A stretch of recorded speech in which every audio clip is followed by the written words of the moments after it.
I actually don't drink any caffeine, any coffee, any tea. Never have, other than maybe a sip once in college.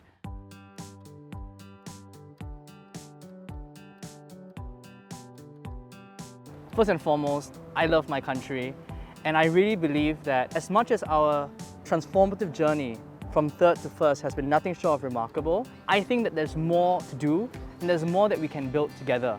Particularly, I think that our political system is built in a manner that doesn't really set us for a resilient, solid system that can resist shocks towards it. And I think it's important for us to build more balance, more alternatives within it, such that people within the system feel like they have a place within it, and we're able to ensure that policies better reflect the full spectrum of opinions that exist in this country. I think I want to change how every Singaporean feels within the system. Too often, we have friends that may have lamentations, they're upset with particular parts of the policy of the system, and they tend to kind of have a resignation about it. They tend to sometimes subscribe out of the system and just kind of let it be.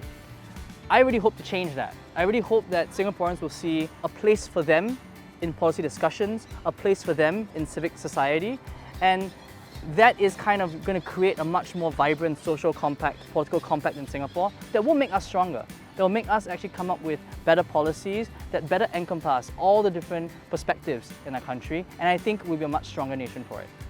One of the areas that I want to help start a conversation about and really deepen the conversation about is how we can better empower folks of my generation, the youth of this country. And I think one of the biggest things that has become a big topic of discussion is how we help them have an earlier footing in life, earlier access to housing, because that is kind of a fundamental building block of them kind of building their lives after. And that can come in the form of BTO access that we hope can be pulled down to even as early as 28. It comes in the form of increasing rental options for them in the public but also private market, so it's more affordable for them to move out and start their own life a little bit earlier. And I think that is kind of a big piece of what I would like to push for if I were given the chance to be elected. This is kind of where I grew up a little bit. I used to live in this area and I used to come with my family, my siblings. We would kind of cycle here over the weekends. And it was always kind of nice. It's kind of a memory that really resonates with me.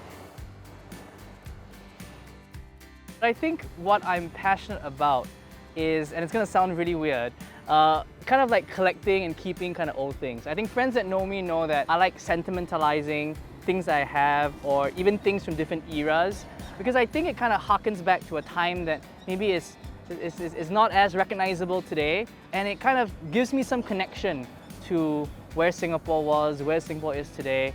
And so if you ever saw my room, you'd see things from primary school, secondary school, and even things from before then. I actually don't drink any caffeine, any coffee, any tea. Never have, other than maybe a sip once in college. And I've somehow gotten through life without having to take any caffeine. I never felt the need to. And then also at some point I thought there's no reason to have to spend $5, $10 every day on a cup of coffee. So why even start myself on the habit, even if I can get to a point where I like it and it helps me, when I can just kind of like drink water and survive. Do you wake up every day and feel energized and refreshed? Or I don't know if I do, but I definitely can get through the day.